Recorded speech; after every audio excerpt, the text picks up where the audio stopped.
We were sold a dream of simplicity, affordable living, freedom from the shackles of a bloated, materialistic society.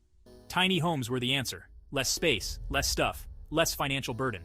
A return to a life less ordinary, where experiences trumped possessions. The allure was undeniable. Picturesque images of these diminutive dwellings, often on wheels, promised a life of mobility and adventure.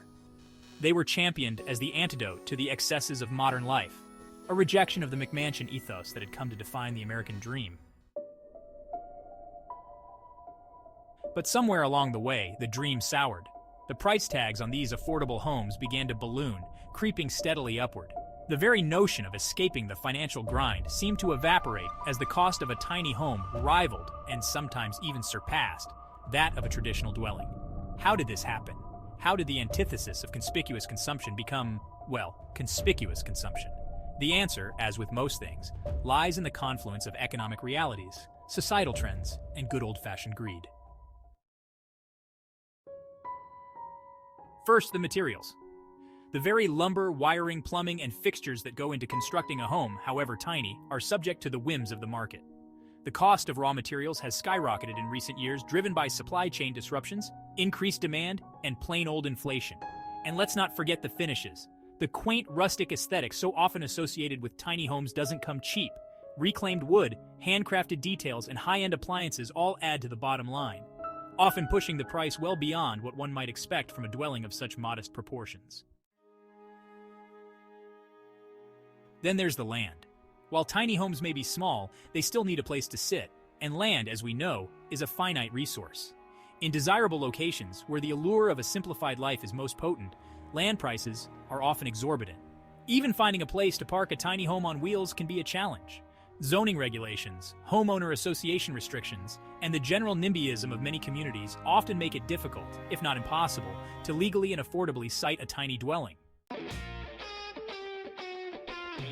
Building a tiny home, especially one with intricate details and custom features, requires skilled labor. And skilled labor, like everything else, comes at a price. Carpenters, electricians, plumbers, and other tradespeople all command wages commensurate with their expertise. The very nature of tiny homes, with their compact spaces and intricate designs, often necessitates more meticulous and time-consuming craftsmanship, further driving up labor costs. Building a small, intricate puzzle is often more demanding than assembling a larger, simpler one. Navigating the bureaucratic maze of building codes, permits, and inspections can be a costly and time-consuming endeavor. Tiny homes, despite their size, are not exempt from these regulations. In fact, their unconventional nature often subjects them to even greater scrutiny. Meeting these requirements can involve architectural plans, engineering certifications, and multiple inspections, all adding to the overall expense. The irony is that these regulations, ostensibly designed to protect public safety, often end up hindering the very affordability they were meant to promote. As the popularity of tiny homes has surged, so too has the industry that caters to them. Companies specializing in tiny home construction, design, and even financing have sprung up, eager to capitalize on the trend.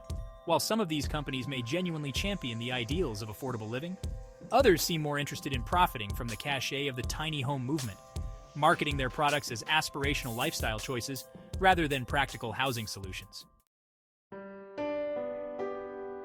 So, where does this leave us?